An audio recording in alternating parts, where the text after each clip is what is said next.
नमस्कार दोस्तों, स्वागत है आप सभी का एक बार फिर से अपने परिवार द नॉलेज प्लाजा में। उम्मीद करता हूं आप लोग स्वस्थ होंगे और बहुत ही शानदार होंगे। तो आज के इस वीडियो के माध्यम से मैं आप लोगों को ऑनलाइन काउंसलिंग के बारे में बताऊंगा, कैसे आप लोगों को ऑनलाइन काउंसलिंग करानी है, काउंसलिंग कराते समय क्या क्या सावधानियां रखनी है, स्टेप बाय स्टेप आप लोगों को सारी जानकारी दूंगा। तो वीडियो थोड़ा लंबा होने वाला है, इसलिए आप लोगों को पूरा वीडियो देखना है, कहीं भी स्किप नहीं करना है। सारी चीज़ें आप लोगों के लिए इंपॉर्टेंट है, क्योंकि काउंसलिंग कराते समय आप लोगों को बहुत ही सावधानी बरतनी है, नहीं तो आपका जो एडमिशन है उसमें दिक्कत हो जाती है। इसलिए आप लोगों को इस को पूरा देखना है, आप लोगों को सारी जानकारी स्टेप बाय स्टेप दी जाएगी। तो जो लोग चैनल पे पहली बार आए हुए हैं वो लोग चैनल को सब्सक्राइब करके बेल आइकन प्रेस कर लेंगे, जिससे आने वाली वीडियो की नोटिफिकेशन आपके पास समय से पहुंच सकें। और आप लोगों को बता दें, हमारे चैनल के माध्यम से यूपी कैडेट की तैयारी भी कराई जाती है। इस बार भी तैयारी कराई गई थी, इससे पहले भी कराई गई थी। इससे पिछले साल जो 2022 वाला एग्जाम हुआ था उसमें लोगों को 50 बच्चों का सिलेक्शन हुआ था। इस बार जो लक्ष्य रखा था वो 100 बच्चों का सिलेक्शन रखा था। अब काउंसलिंग होने दो, उसके बाद देखते हैं कितने बच्चों का सिलेक्शन होता है। लगभग 100 से ऊपर ही बच्चों का सिलेक्शन होगा, क्योंकि बच्चों की रैंक जो है वो बहुत ही अच्छी आई है। तो अगर आप लोगों के कोई छोटे भाई बहन हैं, आप लोगों में से कोई अगले साल के लिए तैयारी करना चाहते हैं, तो हमारे चैनल के साथ जुड़ के तैयारी कर सकते हैं। और भी आप लोगों को काउंसलिंग से रिलेटेड अपग्रेडेशन कैसे कराना है, जितनी भी जानकारियां हैं, सारी जानकारी आप लोगों को हमारे चैनल के माध्यम से प्रोवाइड की जाएंगी। तो चैनल को सब्सक्राइब करके बेल आइकन को प्रेस करके रखिए। अब चलिए अब बता देते हैं आप लोगों को ऑनलाइन काउंसलिंग के बारे में। तो देखिए, सबसे पहले तो आप लोगों को ऑनलाइन काउंसलिंग करानी है, तो उससे पहले आप लोगों को ये जो डॉक्यूमेंट हैं ये आप लोगों को अपने पास रखना है। सबसे पहले तो देखिए, पंजीकृत मोबाइल नंबर, पंजीकृत जो आप लोगों का रजिस्टर्ड मोबाइल नंबर था, जो एप्लीकेशन फॉर्म फिल किए थे, वो वाला मोबाइल नंबर आप लोगों को अपने पास रखना है। और ईमेल आईडी, रोल नंबर और जन्मतिथि, ये आप लोगों को पता होनी चाहिए। उसके बाद शैक्षणिक प्रमाण पत्र एवं अंक पत्र स्कैन कापी PDF फॉर्म है। जो आप लोगों का शैक्षणिक अंक पत्र या प्रमाण पत्र है हाई स्कूल इंटर का, और जो PG वाले हैं उन लोगों का ग्रेजुएशन वाला, तो उन लोगों को वो अपने पास रखना है PDF फॉर्मेट में। इसका अधिकतम साइज कितना होना चाहिए? 1 MB का साइज होना चाहिए अधिकतम। यदि अभ्यर्थी ने आवेदन आरक्षित में से, जैसे कि OBC, SC, ST या दिव्यांगजन, इन सभी में से किया है, तो उसका भी आप लोगों को क्या होना चाहिए? प्रमाण पत्र होना चाहिए उससे संबंधित। इसका भी साइज कितना होना चाहिए? 1 MB साइज होना चाहिए। अब आगे देखिएगा, समस्त प्रमाण पत्र इस तरह स्कैन हुए हों जो पढ़ने में असुविधा ना हो। जो आप लोग स्कैन करेंगे उसमें बिल्कुल क्लियरिटी होनी चाहिए। ऐसा नहीं है कि धुंधला धुंधला दिख रहा है तो वो आप लोगों का रिजेक्ट कर दिया जाएगा। इसलिए बिल्कुल क्लियर दिखना चाहिए। अस्पष्ट रूप से स्कैन प्रमाण पत्र अस्वीकार्य रहेंगे, इस पे साफ साफ लिखा हुआ है। अब देखिए, अब आप लोगों को ऑनलाइन काउंसलिंग कैसे करानी है, ये तो आप लोगों को पता चल गया क्या क्या चीज़ें आप लोगों को अपने पास रखनी है। अब देखिए, सबसे पहले स्टेप में क्या करना है आप लोगों को, स्टेप 1 में देखिए, सबसे पहले आप लोगों को क्या करना है, ऑनलाइन काउंसलिंग में सहभाग हेतु अभ्यर्थी को पंजीकरण कराना अनिवार्य है। आप लोगों को सबसे पहले तो रजिस्ट्रेशन करना होगा। रजिस्ट्रेशन की फीस कितनी रहती है, वो आप लोगों को रजिस्ट्रेशन करना होगा, उसके बाद फीस जमा करनी रहेगी। अब ऑनलाइन काउंसलिंग में पंजीकृत हेतु कहाँ जाएंगे? इस वेबसाइट पे जाएंगे। ये जो वेबसाइट दी हुई है upcatetexam.net पर जाएंगे। उसके बाद न्यू रजिस्ट्रेशन फॉर काउंसलिंग पर क्या करेंगे? क्लिक करेंगे। उसके बाद अगले पेज पर अपना प्रोग्राम, रोल नंबर, जन्मतिथि अंकित कर जनरेट OTP पर क्लिक करेंगे। उसके बाद क्या आएगा? OTP आएगा। इसके तुरंत बाद आपके रजिस्टर्ड मोबाइल नंबर पर एक OTP आ जाएगा। आप लोग इसमें क्या भरेंगे? प्रोग्राम भरेंगे। अगर UG से हैं UG करेंगे, PG से हैं PG भरेंगे, रोल नंबर, जन्मतिथि भरेंगे। उसके बाद जनरेट OTP पे क्लिक करेंगे। बिल्कुल सावधानी से सुनिएगा हर एक बात। उसके बाद आप लोगों का जो रजिस्टर्ड मोबाइल नंबर होगा उस पर OTP आ जाएगा। उस OTP को भरकर प्रोसीड बटन पर क्लिक कर देंगे। बिल्कुल ऐसे ही आप लोगों को स्टेप बाय स्टेप चलना है। अगले पेज पर अपना पासवर्ड बनाकर सेव पासवर्ड पर क्लिक कर देंगे। एक ऐसा पासवर्ड बनाइएगा, उसको कहीं पे लिख लीजिएगा, क्योंकि भूले ना उसको। एक पे पासवर्ड बनाएंगे, उसके बाद सेव पासवर्ड पर क्लिक कर देंगे। उसके बाद आप लोगों को क्या करना है, उसके बाद आप लोगों को अभ्यर्थी लॉगिन काउंसलिंग के पंजीकरण के लिए अपने रोल नंबर, जन्मतिथि एवं पासवर्ड का इस्तेमाल कर उसे लॉगिन करेंगे। ये सारी चीज़ें आप लोग इस्तेमाल करेंगे, उसके बाद उसको लॉगिन कर सकते हैं जब चाहें तब। ऑनलाइन काउंसलिंग में भाग लेने के लिए अभ्यर्थी के प्रत्येक राउंड में कितनी फीस रहेगी आप लोगों की? 500 रुपये रजिस्ट्रेशन फीस रहेगी। 500 रुपये रजिस्ट्रेशन फीस रहेगी, जो नॉन रिफंडेबल है। यानी ये आप लोगों की फीस जो है वो वापस नहीं होगी। फर्स्ट काउंसलिंग में 500 लगेंगे, फिर दूसरी काउंसलिंग में भाग लगेंगे उसमें भी 500 लगेंगे, तीसरी काउंसलिंग में भाग लेंगे उसमें भी आप लोगों के 500 रुपये जो है रजिस्ट्रेशन फीस लगेगी। और आप लोगों को एक बात और बता दूं, फर्स्ट काउंसलिंग अगर आप लोग नहीं कराते हैं तो दूसरी और तीसरी किसी भी काउंसलिंग में भाग नहीं ले सकते। इसलिए फर्स्ट काउंसलिंग कराना आप लोगों को अनिवार्य है। अब देखिएगा, काउंसलिंग शुल्क जमा करने के उपरांत ऑनलाइन काउंसलिंग हेतु रजिस्ट्रेशन की प्रक्रिया पूर्ण होगी तथा अभ्यर्थी लॉगिन कर चॉइस फिलिंग कर सकते हैं। ये हो गया आप लोगों का पूरा। उसके बाद चॉइस फिलिंग कर सकते हैं। अब देखिएगा चॉइस फिलिंग के बारे में। चॉइस फिलिंग आप लोगों को कैसे करनी है, सबसे पहले आप लोगों को वो चॉइस फिल करनी है जो आप लोगों को चाहिए, उसके बाद आप लोगों को दूसरी चॉइस फिल करनी है, क्योंकि जैसे जैसे आप लोग चॉइस फिल करते हैं तो उसी नंबर के हिसाब से आप लोगों को सीट आवंटित की जाती है, तो उसी के हिसाब से आप लोगों को चॉइस फिलिंग करनी है। अब देखिएगा ऑनलाइन काउंसलिंग में चॉइस फिलिंग कैसे करेंगे। जिन अभ्यर्थियों का पंजीकरण निर्धारित तिथि में हो गया, ऐसे अभ्यर्थी स्टेप 2 ऑनलाइन चॉइस फिलिंग पर क्लिक करेंगे। अगले पेज पर अपना रोल नंबर, विषय, जन्मतिथि, पासवर्ड अंकित कर लॉगिन करेंगे। उसके बाद अगले पृष्ठ पर आपके आवेदन का पूरा विवरण खुल जाएगा। उस विवरण को मिलाने के बाद चॉइस फिलिंग वाले बटन पर क्लिक कर देंगे। उसके बाद अगले पृष्ठ पर चॉइस फिल करने का फॉर्म खुल जाएगा। चॉइस फिल करने का फॉर्म खुल जाएगा। उसके बाद अपनी योग्यता एवं शैक्षिक अर्हता के अनुसार, जो आप लोगों की एलिजिबिलिटी है उसके अनुसार वरीयता क्रम में विश्वविद्यालय और पाठ्यक्रम का चुनाव कर सकते हैं। अभ्यर्थी द्वारा जिस क्रम में विश्वविद्यालय, कॉलेज, विषय, फ्री सीट एवं पेड सीट चुनाव किया जाएगा, उसी क्रम के अनुसार अभ्यर्थी को सीट आवंटित किया जाएगा। इस पर बिल्कुल साफ साफ लिखा हुआ है, जिस क्रम में आप लोग उस पर चॉइस फिलिंग करेंगे उसी क्रम में आप लोगों को सीट अलाउट की जाएगी। इसलिए आप लोगों को चॉइस फिलिंग वैसे करनी है जैसे आप लोगों को कॉलेज चाहिए, उसी के हिसाब से आप लोगों को चॉइस फिलिंग करनी है। फ्री सीट चाहिए फ्री सीट वाली फिल करिए, पेड सीट चाहिए पेड सीट वाली फिल करिए, ये सब फिल कर देंगे। उसके बाद यहाँ पे देखिए, चॉइस बढ़ते समय अभ्यर्थियों को विशेष ध्यान देना होगा कि सर्वप्रथम फ्री सीट तथा उसके बाद पेड सीट का चुनाव करें। देखिए चॉइस फिल करेंगे उसमें सबसे पहले आप लोगों को फ्री सीट फिल करनी है, उसके बाद पेड सीट फिल करनी है। अगर आप लोग पेड सीट फिल कर देंगे तो फ्री सीट भी अगर आप लोगों को मिल रही होगी तो फ्री सीट ना मिलके आप लोगों को कौन सी सीट दे दी जाएगी, पेड सीट दे दी जाएगी। इसलिए इस पर साफ साफ लिखा हुआ है, सबसे पहले आप लोग फ्री सीट पर क्लिक करेंगे, फ्री सीट फिल करेंगे। चॉइस फिलिंग करने के बाद सेव बटन पर क्लिक कर देंगे, जिसके उपरांत चॉइस सेव हो जाएगी और जब तक अभ्यर्थी स्वयं चॉइस लॉक नहीं करता तब तक सेव रहेगी। आप लोग सेव बटन पर क्लिक करेंगे तो वो सेव हो जाएगी, और जब तक आप लोग चॉइस लॉक नहीं करते हैं तो चॉइस लॉक नहीं होगी, वो सेव रहेगी। चॉइस लॉक के अंतिम निर्धारित तिथि में सेव चॉइस यदि देखिए चॉइस लॉक पर आप लोगों को पहले क्यों नहीं करनी है, पहले आप लोगों को इसलिए नहीं करनी है क्योंकि बाई चांस आप लोगों को कभी कोई चॉइस दूसरी डालनी हो तो आप लोग दूसरी डाल सकते हैं, और एक बार अगर आपने चॉइस लॉक कर दी उसके बाद आप लोग उसमें कोई परिवर्तन नहीं कर सकते। और इस पर यह भी लिखा हुआ है, सेव चॉइस यदि अभ्यर्थी लॉक नहीं करता तो वे अपने आप लॉक हो जाएगी। जो अंतिम तिथि तक अगर लॉक नहीं होती है तो वो अपने आप लॉक हो जाएगी, उसमें आप लोगों को कोई दिक्कत वाली बात नहीं है। और यहाँ पे दिया हुआ है, अभ्यर्थी निर्धारित तिथि के अंदर अपनी चॉइस संशोधित कर सकता है। संशोधन के उपरांत चॉइस को सेव करना होगा।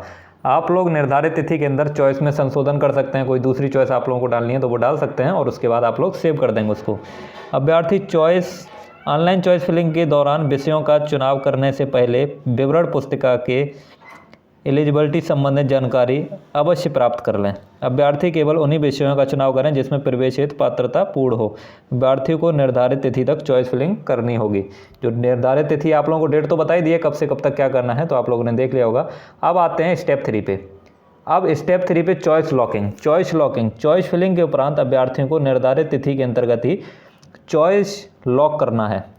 चॉइस लॉक करने से पूर्व अभ्यर्थी अपनी चॉइस तथा उसका क्रम को भली बात देखकर ही चॉइस लॉक करेंगे। चॉइस लॉक करने के उपरांत उसमें किसी भी तरह का बदलाव नहीं किया जा सकता। और यहाँ पे ये भी लिखा हुआ है, यदि अभ्यर्थी निर्धारित तिथि में चॉइस लॉक नहीं करता तो चॉइस लॉकिंग की निर्धारित अंतिम तिथि में स्वतः चॉइस जो है वो लॉक हो जाएगी। आप लोगों को उसमें कोई घबराने वाली ज़रूरत नहीं है कि आप लोग अगर चॉइस लॉक नहीं कर पाए हैं तो वो जो लास्ट डेट है तब तक आपकी चॉइस जो है अपने आप लॉक हो जाएगी। और एक बार अगर आपने चॉइस लॉक कर दी उसके बाद आप लोग उसमें संशोधन नहीं कर सकते। अब यहाँ पे देखिएगा, सीट आवंटन एवं परिणाम घोषित। अभ्यर्थी के मेरिट एवं चॉइस के अनुसार आवंटित सीटों का परिणाम निर्धारित तिथि में घोषित कर दिया जाएगा। जो मैंने आप लोगों को डेट बताई थी, एक वीडियो बनाया था मैंने, उसमें आप लोगों को बताया था कब आप लोगों का सीट अलॉटमेंट होगा, वो सारी जानकारी दी थी। तो जिसकी सूचना रजिस्टर्ड मोबाइल नंबर तथा ईमेल आईडी पर भेज दी जाएगी। आप लोगों को कोई सीट अलाउट होगी उसकी सूचना किस पे भेज दी जाएगी, जो आप लोगों का रजिस्टर्ड मोबाइल नंबर है, जो आप लोगों ने उस पर मोबाइल नंबर लगाया है उस पर रिचार्ज करके रखिएगा, उस पर भेज दी जाएगी या ईमेल पे आप लोगों को भेज दी जाएगी। अभ्यर्थी ऑनलाइन काउंसलिंग पोर्टल पर लॉगिन कर अपना सीट आवंटन परिणाम देख सकता है। उसके बाद क्या करना है, सीट अलाउट हो जाएगी, उसके बाद आप लोगों को डॉक्यूमेंट अपलोड करने हैं। जिन अभ्यर्थियों को ऑनलाइन काउंसलिंग में सीट आवंटित हो गई उन्हें डॉक्यूमेंट अपलोड करना है। अभ्यर्थी ऑनलाइन काउंसलिंग डॉक्यूमेंट अपलोडिंग के लिए रोल नंबर, विषय, जन्मतिथि एवं वर्ड का इस्तेमाल कर उसे लॉगिन कर सकते हैं। अभ्यर्थी अपने समस्त प्रमाण पत्रों, जो मैंने आप लोगों को बताया था कौन कौन से डॉक्यूमेंट चाहिए, वो सारे डॉक्यूमेंट आप लोग अपने पास रखेंगे। इसमें भी लिखा हुआ है शैक्षणिक प्रमाण पत्र, अंक पत्र, जाति प्रमाण पत्र, ये सारे जो डॉक्यूमेंट हैं, ये सारे डॉक्यूमेंट आप लोगों को उस पर अपलोड करना है। कैसे अपलोड करना है? PDF फॉर्म में अपलोड करना है। यहाँ पे लिखा हुआ है स्पष्ट स्कैन कॉपी PDF फॉर्मेट में आप लोगों को अपलोड करना है। आप लोगों को जो PDF बनानी है वो बिल्कुल स्पष्ट होनी चाहिए, उस पर बिल्कुल स्पष्ट साफ साफ सारा क्लियर दिखना चाहिए। थोड़ा वही धुंधला है तो उसको रिजेक्ट कर दिया जाएगा, फिर आप लोगों को दोबारा से डॉक्यूमेंट अपलोड करना पड़ेगा। इसलिए बिल्कुल क्लियरिटी होनी चाहिए उसमें, जो पढ़ने में सुविधा रहे। अब अभ्यर्थी ऑनलाइन काउंसलिंग पर ही डॉक्यूमेंट अपलोड करेंगे।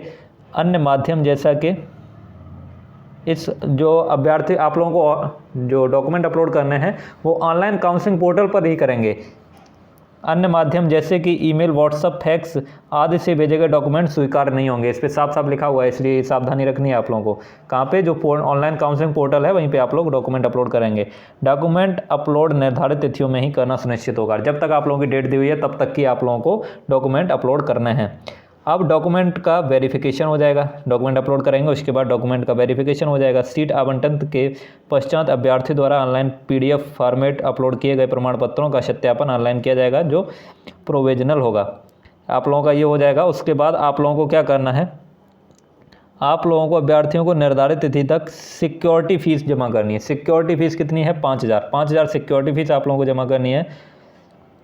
और अभ्यर्थी डॉक्यूमेंट वेरिफिकेशन होने के पश्चात अभ्यर्थी के रजिस्टर्ड नंबर या ईमेल आईडी पर मैसेज आएगा। अभ्यर्थी ऑनलाइन काउंसलिंग पोर्टल पर लॉगिन कर स्टेटस देख सकता है। उसके बाद आप लोगों को जो सिक्योरिटी मनी है वो आप लोगों को जमा करनी है 5,000।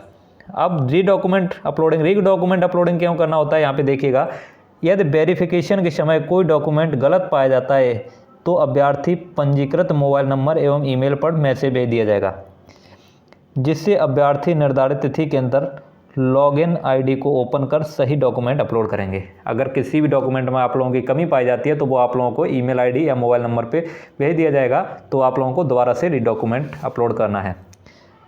अभ्यर्थी निर्धारित तिथि के अंदर अपने मोबाइल नंबर, मैसेज बॉक्स तथा ईमेल आईडी को ओपन निरंतर अवलोकन करते रहें। आप लोग निर्धारित तिथि तक ये सब देखते रहेंगे, कहीं आप लोगों के डॉक्यूमेंट में कोई कमी तो नहीं है जो आप लोगों को डॉक्यूमेंट जो है दोबारा अपलोड करना पड़े, तो वो आप लोग देखते रहेंगे। उसके बाद देखिए रीडॉक्यूमेंट वेरिफिकेशन हो जाएगा।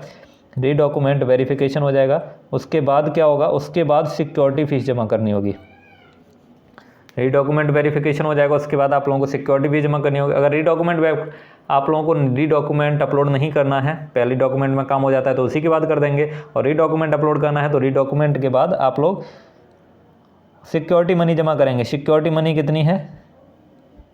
सिक्योरिटी मनी रहती है 5,000। सिक्योरिटी फीस कितनी है? 5,000। ये जो है ये ऑनलाइन आप लोगों को जमा करनी है। अभ्यर्थी द्वारा ट्रांजैक्शन चार्ज अतिरिक्त देय होगा। सिक्योरिटी फीस जमा करें, जो सिक्योरिटी फीस जमा करेंगे उसकी रसीद आप लोग डाउनलोड कर लेंगे, उसका प्रिंट आउट अपने पास सुरक्षित रखेंगे। सिक्योरिटी फीस ऑनलाइन ना जमा करने की स्थिति में सीट का आवंटन निरस्त कर दिया जाएगा। सिक्योरिटी फीस जो है वो आप लोगों को ऑनलाइन ही जमा करनी है। अगर आप लोग ऑनलाइन जमा नहीं करते हैं तो आप लोगों को जो सीट मिली है वो निरस्त कर दी जाएगी। इसलिए आप लोगों को सिक्योरिटी फीस जो है वो ऑनलाइन जमा करनी है 5,000। अब प्रोविजनल अलॉटमेंट लेटर डाउनलोड करना। अब अलॉटमेंट लेटर आप लोगों का डाउनलोड हो जाएगा ये सब होने के बाद। सिक्योरिटी फीस जमा करने के बाद अभ्यर्थी अपना अलॉटमेंट लेटर जो है अपने लॉगिन आईडी के, जो आप लोगों की आईडी है वहाँ से आप लोग डाउनलोड कर सकते हैं। उसके बाद आप लोगों का होगा विश्वविद्यालय में प्रवेश प्रक्रिया। विश्वविद्यालय में प्रवेश प्रक्रिया या रिपोर्टिंग एवं डॉक्यूमेंट वेरिफिकेशन, विश्वविद्यालय में आप लोगों की रिपोर्टिंग होगी। कब होगी वो आप लोगों को मैंने बताया था, कौन सी डेट है। अभ्यर्थी ऑनलाइन काउंसलिंग द्वारा प्रवेशित अभ्यर्थियों को संबंधित विश्वविद्यालय में पहुंचकर प्रवेश एवं डॉक्यूमेंट वेरिफिकेशन की प्रक्रिया पूर्ण करनी होगी। अभ्यर्थी अपने सभी दस्तावेज, जो आप लोगों को डॉक्यूमेंट बताए थे, मैंने एक वीडियो बनाया था, आप लोग चैनल पे पड़ी हुई है, जाके देख सकते हैं कौन कौन से डॉक्यूमेंट आप लोगों को चाहिए। वो आप लोग सारे डॉक्यूमेंट अपने पास रख के ले जाएंगे वहाँ पे यूनिवर्सिटी में। आवंटित पत्र एवं डिपॉजिट सिक्योरिटी फीस की रिसीट, जो आप लोगों ने सिक्योरिटी मनी जमा की है 5,000 रुपये, वो भी आप लोगों को ले जानी है। और अलॉटमेंट लेटर भी ले जाना है, वो सारे डॉक्यूमेंट भी ले जाने हैं जो मैंने आप लोगों को बताए थे। संबंधित विश्वविद्यालय में निर्धारित तिथि पर रिपोर्ट करना होगा। जो निर्धारित तिथि होगी उसी समय जाना होगा, नहीं जाएंगे तो आप लोगों का जो है सीट निरस्त कर दिया जाएगा। संबंधित विश्वविद्यालय में प्रवेश प्रक्रिया के समय अभ्यर्थी मूल प्रमाण पत्रों की जांच कर ही प्रवेश की पुष्टि की जाएगी। सूचना विवरणिका एवं अंकित शैक्षणिक अर्हता के अनुसार अनुरूप न होने की दशा में किसी भी स्तर पर प्रवेश निरस्त कर दिया जाएगा।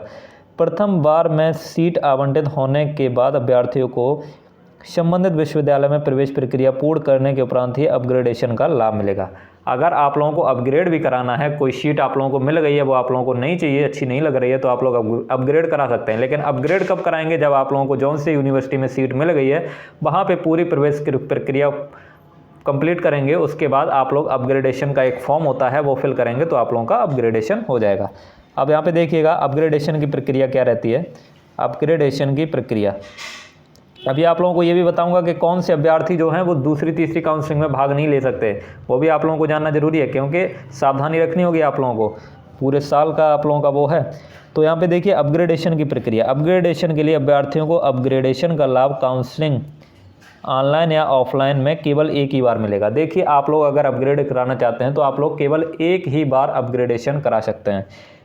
ऐसे अभ्यर्थी जो ऑनलाइन काउंसलिंग के अगले चरण में सहभागी होना चाहते हैं, अपग्रेडेशन कराना चाहते हैं, अपनी सहमति संबंधित विश्वविद्यालय में रिपोर्टिंग या प्रवेश के समय प्रस्तुत करेंगे। अगर आप लोग अपग्रेडेशन कराना चाहते हैं तो जहाँ पे आप लोग एडमिशन कराने जाते हैं रिपोर्टिंग होगी, वहाँ पे आप लोग जब कंप्लीट हो जाएगा, आप लोगों का जो एडमिशन है कंप्लीट हो जाएगा, उसके बाद आप लोग उनको बताएंगे कि हमें अपग्रेडेशन कराना है, तो वो आप लोगों को एक फॉर्म फिल करने के लिए देंगे। उसके बाद आप लोग उसको फॉर्म को फिल कर देंगे, उसके बाद आप लोगों का अपग्रेडेशन हो जाएगा। दूसरी काउंसलिंग में भी आप लोग भाग ले सकते हैं। जिन अभ्यर्थियों ने अपग्रेडेशन हेतु प्रवेश रिपोर्टिंग के समय आवेदन किया है वे ही अपग्रेडेशन प्रक्रिया में सम्मिलित होंगे। अपग्रेडेशन हेतु अभ्यर्थियों को प्रवेश सीट को छोड़कर अपग्रेड हेतु चॉइस होने देना होगा। यदि अभ्यर्थी अपग्रेड नहीं होता है तो जिस पाठ्यक्रम में प्रवेशित था उसी पाठ्यक्रम में प्रवेशित रहेगा। देखिए इस पे लिखा हुआ है अपग्रेडेशन आप लोग कराएंगे तो अपग्रेडेशन के बाद आप लोगों को जो सीट मिलेगी उस सीट पे आप लोगों को एडमिशन लेना होगा। अगर अपग्रेडेशन में कोई सीट नहीं मिलती है तो आप लोगों की भाई जो पहले वाली सीट है वो सुरक्षित रहेगी, उसमें कोई दिक्कत नहीं है। लेकिन अगर आप लोगों को कहीं सीट मिल जाती है तो आप लोग वहाँ पर एडमिशन कराएंगे, नहीं कराएंगे तो आप लोगों की दोनों सीटें निरस्त हो जाएंगी। इसलिए अपग्रेडेशन के बाद आप लोगों को जो सीट मिलेगी वहाँ पर आप लोगों को एडमिशन कराना होगा। और देखिएगा यदि कोई अभ्यर्थी अपग्रेड है तो आवेदन करता है तो अपग्रेडेड हो जाता है। जो अपग्रेड सीट रिक्त होने की दशा में काउंसलिंग के समय अन्य अभ्यर्थी को रैंक के अनुसार भर दी जाती है। किसी भी दशा में अपग्रेडेटेड विद्यार्थी पूर्व में आवंटित सीट पर कोई भी दावा मान्य नहीं होगा। जो मैंने अभी आप लोगों को बताया वही लिखा है। अभ्यर्थी को अपग्रेडेशन के द्वारा जिस विश्वविद्यालय में प्रवेश मिला है वह वहां पहुंचकर रिपोर्टिंग करना होगा, और यदि अभ्यर्थी रिपोर्ट नहीं करता तो इस दशा में अभ्यर्थियों का अपग्रेड सीट भी निरस्त कर दिया जाएगा। पूर्व में आवंटित सीट भी निरस्त हो जाएगी। ऐसे अभ्यर्थियों को अपग्रेड सीट पर रिपोर्ट नहीं करते हैं तो उनका अपग्रेड से पूर्व एवं अपग्रेडेड दोनों सीट पर कोई दावा नहीं रहेगा। अभी मैंने जो आप लोगों को बताया वही लिखा हुआ है इसमें। आप लोगों का अगर अपग्रेडेशन हो जाता है तो वहाँ पर आप लोगों को जाके एडमिशन कराना होगा। यदि कोई अभ्यर्थी ऑफलाइन काउंसलिंग एवं अपग्रेडेशन लेना चाहता है तो अभ्यर्थियों को काउंसलिंग में भाग लेना होगा।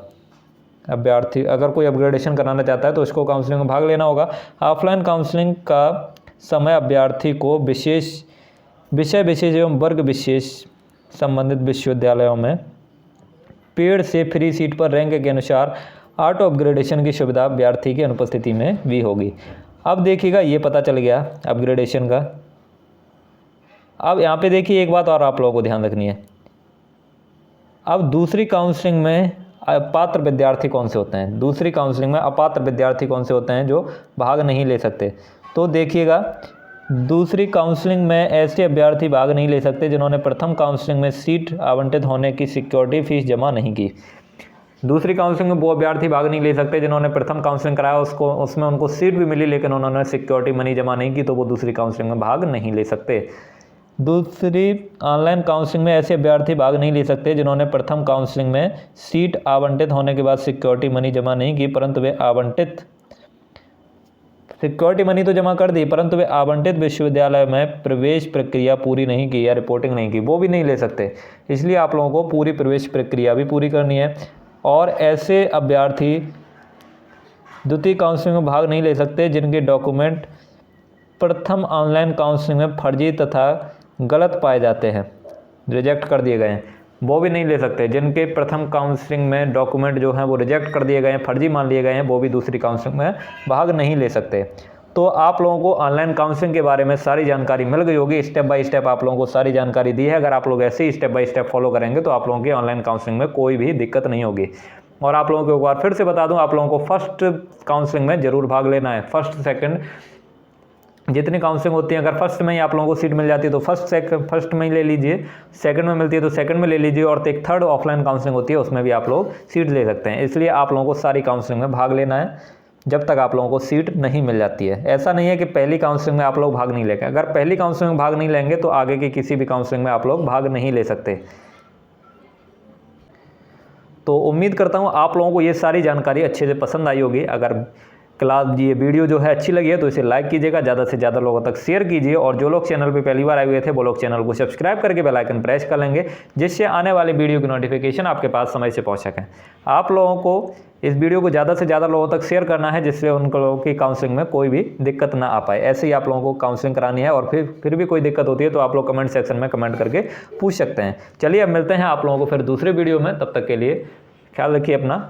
और देखिए आप लोगों को एक बात और बता दूं, जो लोग अगले साल के लिए तैयारी करना चाहते हैं वो लोग हमारे चैनल के साथ जुड़ के तैयारी कर सकते हैं। आप लोगों में से कोई है, आप लोगों के कोई छोटे भाई बहन हैं तो उन लोगों को बता सकते हैं। हमारे चैनल पे यूट्यूब पे ही यूपी गेटेड की तैयारी कराई जाती है। इस बार भी कराई गई थी, इससे पहले भी कराई गई थी। इससे पहले 50+ स्टूडेंट्स का सिलेक्शन हुआ था, इस बार जो है 100+ स्टूडेंट्स का सिलेक्शन का लक्ष्य था।